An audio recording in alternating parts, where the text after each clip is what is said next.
Children, today we will be studying about suspension. Topics are the definition of suspension, the properties of suspension we will study, and we will also study with that the physical change and chemical change. Suspension is a heterogeneous mixture in which the particles are spread throughout a liquid or a gas without dissolving in it.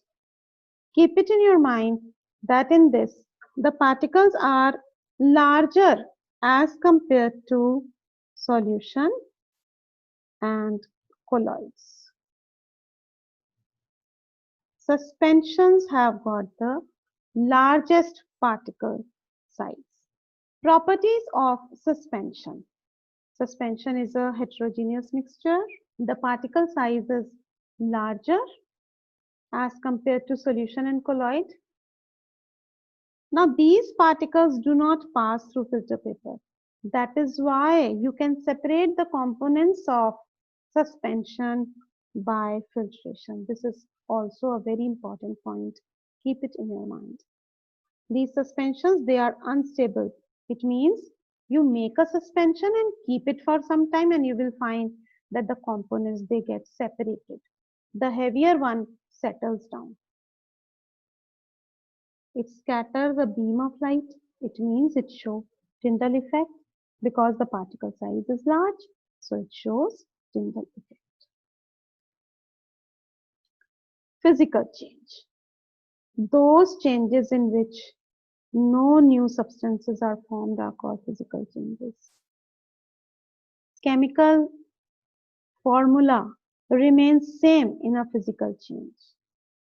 And these changes can be reversed easily to form the original substance. It can be easily reversed by physical processes.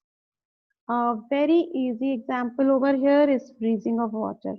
Means if you change the state of a substance, it is a physical change. For example, you take ice and convert it to water. It is a physical change. In case of ice also, H2O. In case of water also, it is H2O. The molecular formula is same. The chemical constitution is same. Similarly, glowing of an electric bulb in which the filament is made up of tungsten.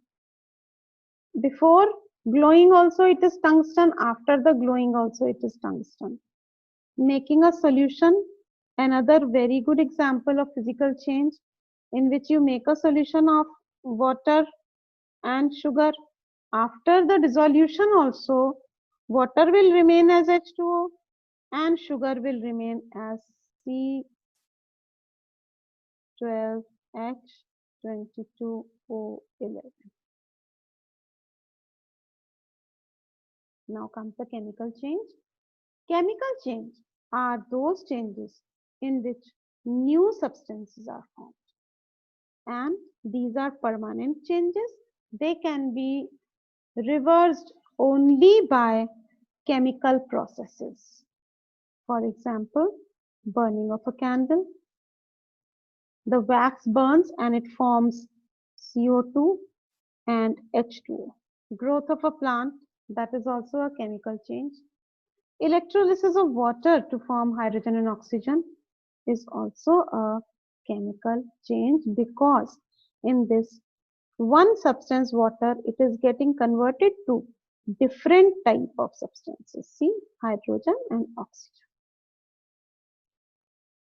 So this completes today's session. I hope you must have understood it.